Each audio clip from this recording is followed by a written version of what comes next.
Hello అండి, బాగున్నారా? భారతదేశ వంటకాలకు ఎంతో ప్రాముఖ్యం ఉందండి. ఇక్కడ రుచి కానీ గుమగుమలు మరెక్కడా దొరకమని అంటుంటారు. ప్రపంచవ్యాప్తంగా భారతీయ వంటకాల్లో రాజ్మా చావల్కి ఒక అరుదైన గౌరవం దక్కిందండి. అర్థమైపోయింది కదా ఈరోజు మన వంటకం రాజ్మా చావల్. దీన్ని ప్రపంచంలోనే అత్యుత్తమ బీన్ డిష్గా ప్రపంచ జాబితాలో 18వ ప్లేస్ వచ్చిందండి. నార్త్ ఇండియన్స్ ముఖ్యంగా ఢిల్లీ, హర్యానా, పంజాబ్ వారు రాజ్మాని ఎక్కువగా తింటారండి. ఈ రాజ్మాని ఈ మెక్సికో నుంచి మన ఇండియాకి తీసుకొచ్చారండి. కానీ ఇది కాశ్మీర్, పంజాబ్లో ఎక్కువగా పండే ఈ బీన్ని రెండు ప్రాంతాల్లోనూ వేరువేరు రుచులతో వండుతుంటారండి. ఈరోజు మనం పంజాబ్ స్టైల్ రాజ్మా కర్రీని చేసుకుందాం. ఇంకెందుకు ఆలస్యం, పదండి. ముందుగా చెప్పుకున్నట్టుగా రాజ్మాని టూ వెరైటీస్గా చేస్తారండి. ఒకటి పంజాబీ స్టైల్లో చేస్తారు, ఇంకోటి కాశ్మీరీ స్టైల్లో చేస్తారు. నేను ఈరోజు పంజాబీ స్టైల్ రాజ్మా చేస్తున్నాను.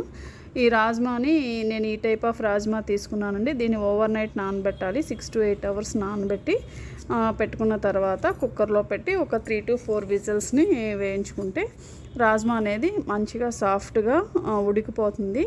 అది వండేటప్పుడు మనకేంటంటే చాలా క్రీమీగా ఉంటుంది. మీరు ఒకసారి ఉడికించిన తర్వాత ఇట్లా తీసి ఒకసారి ఇట్లా నొక్కండి, చూడండి అట్లా అయిపోతే అది ఉడికిపోయినట్టుగా. లేదా మీకు ఇంకా గట్టిగా ఉంది అంటే ఇంకో విజిల్ అనేది వేయండి. నేనైతే ఒక 4 విజిల్స్ వేయించాను, ఇలా అయింది. ముందుగా ఒక కడాయి తీసుకుని దాంట్లో ఒక 4 నుంచి 5 టేబుల్ స్పూన్ల ఆయిల్ వేసుకున్నానండి. వేసుకుని పెద్ద సైజు ఆనియన్స్ అనేవి ఒక 2 తీసుకొని దాన్ని ఇలా తరిగి దాన్ని ఫ్రై చేసుకుంటున్నానండి. ఇది రాజ్మా కోసం పేస్ట్ తయారు చేయడం కోసం నేను ఈ ఫ్రై చేసుకుంటున్నాను. ఈ ఆనియన్స్ బాగా వేగినంత వరకు అట్లా ఈ ఆయిల్ చూసుకోండి. 2 పెద్ద సైజు ఆనియన్స్కి సరిపడా ఆయిల్. మీకు ఒకవేళ 4 to 5 టేబుల్ స్పూన్స్ సరిపోకపోతే ఇంకొంచెం వేయండి. ఆనియన్స్ ఇట్లా మంచిగా గోల్డెన్ బ్రౌన్కి వచ్చేంత వరకు వేగించాలండి. పచ్చివాసన అనేది అసలు ఉండకూడదు. ఉండనంత వరకు శుభ్రంగా ఆనియన్స్ని సిమ్లో పెట్టి వేయించండి. హై ఫ్లేమ్లో పెడితే మాడిపోతూ ఉంటాయి. అందుకని సిమ్లో పెట్టుకొని చిన్నగా అవి మంచిగా ఫ్రై అయినంత వరకు వేయించుకొని ఇలా పక్కకు తీసేసుకొని పెట్టుకోండి. మొత్తం అన్నీ పక్కకు తీసేసుకొని మిక్సీ గిన్నెలో వేసి పేస్ట్ చేసుకుంటామండి. అది ఇప్పుడు అదే గిన్నెలో ఉన్న మిగతా ఆయిల్లో మనం ఒక టేబుల్ స్పూన్ జీలకర్ర వేసుకుంటాం. అలాగే ఒక 2 తేజ్పత్రి ఆకులు వేసుకుని ఒక 1 ఇంచుకి సరిపడా దాల్చిన చెక్క కూడా వేసుకుని, అలాగే దీనిలో నల్ల యాలకులు ఉంటాయండి. సూపర్ మార్కెట్లో మనం చూస్తే నల్ల యాలకులు ఉంటాయి, గ్రీన్ కలర్వి కాకుండా నల్లవి. ఆ నల్ల యాలకి ఇందులో చాలా మంచి టేస్ట్ ఇస్తుందండి, దాన్ని వేయండి. అలాగే ఒక 4 నుంచి 5 పచ్చిమిరపకాయలు సన్నగా తరిగి వేసుకుంటాం. అల్లం వెల్లుల్లి పేస్ట్ ఒక 2 టేబుల్ స్పూన్లు వేసుకుంటున్నామండి. దీన్ని ఇప్పుడు బాగా అల్లం వెల్లుల్లి పేస్ట్ పచ్చివాసన పోయేంత వరకు కూడా బాగా కలపాలండి. ఈ పచ్చివాసన పోయేంత వరకు కూడా దీన్ని బాగా పెట్టుకోవాలి. ఎందుకంటే అల్లం వెల్లుల్లి పేస్ట్ పచ్చివాసన ఉంటే అస్సలకి బాగోదండి. చూసుకోండి. దీనిలో పావు టీ స్పూన్ అండి, పావు టీ స్పూన్ పసుపు వేసుకోవాలి.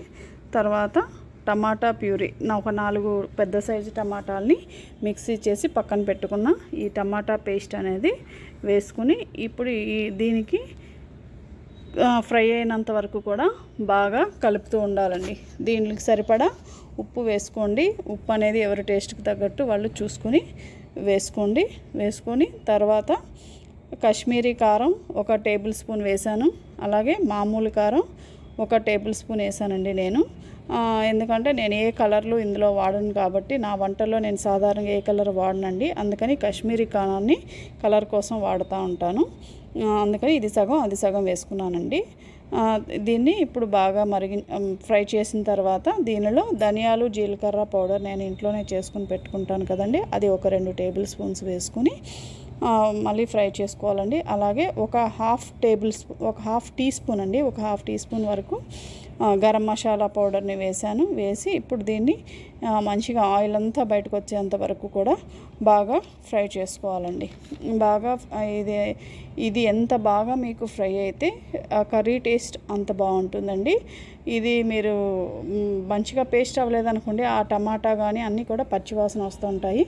కాబట్టి కొంచెం దీన్ని బాగా ఫ్రై చేసుకోండి. సిమ్లో పెట్టుకొని ఫ్రై చేసుకుంటే చూడండి, నాకు మొత్తం ఆయిల్ అంతా బయటకు వచ్చేసింది, అసలు వాటర్ అనేది లేదు, చూసారు కదా. అట్లా మంచిగా ఫ్రై అవ్వాలండి. మీ కర్రీ టేస్ట్ అంతా ఇది ఫ్రై అవ్వడం మీదే డిపెండ్ అయి ఉంటుందండి. ఇప్పుడు మనం ఆల్రెడీ ఆనియన్స్ అన్నీ ఫ్రై చేసి దాన్ని పేస్ట్ చేసి పెట్టుకున్నాం కదా, ఆ పేస్ట్ని ఇందులో వేసామండి. ఇక్కడ ఒక టిప్ ఏంటంటే, ఆ ఫ్రై చేసిన ఆనియన్ పేస్ట్ చేసినప్పుడు ఎక్కువ వాటర్ వేయొద్దు. మీరు ఎంత తక్కువ వాటర్తో దాన్ని పేస్ట్ చేయగలిగితే అంత తక్కువ వాటర్ వేసుకుని దాన్ని పేస్ట్ చేయండి. అప్పుడే అది ఇంకా టేస్ట్ చాలా బాగుంటుంది. మిక్సీ గిన్నెలో మీరు వేసుకున్నప్పుడు ఎంత తక్కువ వాటర్తో వీలుంటే అంత తక్కువ వాటర్తో దాన్ని పేస్ట్ చేయండి. ఇప్పుడు దీన్ని మంచిగా ఫ్రై చేయాలండి. అలాగా దీన్ని ఫ్రై అయ్యేంత వరకు చేయాలండి. ఎందుకంటే వంటలు వండేటప్పుడు చాలా ఓపిక అవసరం. అందులోనూ ఇలాంటి కర్రీస్ వండేటప్పుడు ఇంకా ఎక్కువ ఓపిక ఉండాలి. కాబట్టి అంతే ఓపికగా వంటలు మనం చేయాలండి. దీనిలో ఏంటంటే వేడి నీళ్ళు వంపుకుంటున్నామండి. ఎందుకంటే చల్లనీళ్ళు వేస్తే కూర టెంపరేచర్ బ్యాలెన్స్ అవ్వదు. నేను చాలాసార్లు చెప్పాను, ఇలాంటి కర్రీస్లో వేడి నీళ్ళు మాత్రమే వేయాలి. వేడి నీళ్ళు వంపుకుంటే కర్రీ అనేది చాలా బాగుంటుంది. సో మీరు కొంచెం వేడి నీళ్ళు వేసుకుని దాన్ని మంచిగా ఉడికించుకోండి. సిమ్లోనే పెట్టండి, హై ఫ్లేమ్లో అసలు పెట్టవద్దు. సిమ్లో పెట్టుకుని దాన్ని ఉడికించండి మంచిగా. ఇది చూసారు కదా, మంచిగా మీకు క్రీమీ టెక్స్చర్ ఇక్కడే వచ్చేసింది.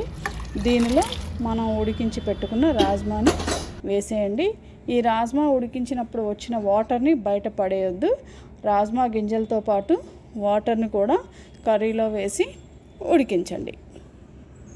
దీన్ని బాగా ఉడికించాలండి. ఉడికించేటప్పుడు చూసారా, ఇట్లా ఆయిల్ అంతా బయటకు వచ్చే, మనం కూరలో వాడిన ఆయిల్ అంతా బయటకు వచ్చేంత వరకు ఉడికించాలి. దీనిలో కసూరి మేతిని ఫ్రై చేసి అలా వేయండి, పచ్చిది వేసేయద్దు. ఇలా మామూలుగా పెనం మీద పెట్టి కసూరి మేతిని ఫ్రై చేసుకుని దాన్ని వేయండి. అలాగే కొంచెం గరం మసాలా వేయండి. గరం మసాలా అనేది ఒక 1/2 టీ స్పూన్ వేస్తే సరిపోతుంది. దాని ఫైనల్గా మనం కొత్తిమీరతో గార్నిషింగ్ చేసుకుంటే అంతేనండి, అయిపోయింది. చూసారా మన రాజ్మా కర్రీ. దీన్ని బాగా కలుపుకొని ఇంకొద్దిసేపు మీకు ఎంత ఏంటంటారు దాన్ని, వాటరీగా కావాలి, ఎంత థిక్గా కావాలి అనేది మీ చాయిస్ అండి. మీకు ఇలా కొంచెం ఇట్లా, ఎందుకంటే మన అన్నంతో తినేటప్పుడు దానికి సరిపడాలా ఉంటే బాగుంటుంది కాబట్టి కొంచెం నేను ఇట్లానే ఉంచాను, అది మీ చాయిస్. ఇదిగోండి ఫైనల్గా అయిపోయిందండి. అంతేనండి, రాజ్మా కర్రీ రెడీ. రాజ్మా కర్రీని ఇట్లా రైస్లో వేసుకుని, అబ్బా ఎంత క్రీమీగా ఉందో అసలు. ఈ రైస్లో వేసుకుని దాంతోపాటు కొన్ని ఆనియన్స్ని అలా వేసుకుని కలిపి తిన్నారంటే ఉంటుందండి, ఆహా స్వర్గం అంటే ఇలానే ఉంటుంది అన్నట్లుగా ఉంటుందండి. మీరు కూడా ట్రై చేయడం మర్చిపోవద్దు సుమా. చూసారు కదండి, ఈ గుమ్మగుమ్మలాడే స్పైసీగా ఉండే రాజ్మా కర్రీ రెడీ అయిందండి. ఈ రెసిపీ ఇలాగే రావాలంటే నేను చెప్పినట్టే మీరు కూడా ఇంట్లో తయారు చేసుకుని ఎలా ఉందో నాకు కమెంట్లో పెట్టండి. ఈ రెసిపీ కనుక మీకు నచ్చినట్లయితే లైక్ చేయండి, మీ ఫ్రెండ్స్ అందరితో షేర్ చేసుకోండి. అలాగే నా ఛానల్ని సబ్స్క్రైబ్ చేయడం మర్చిపోకండి.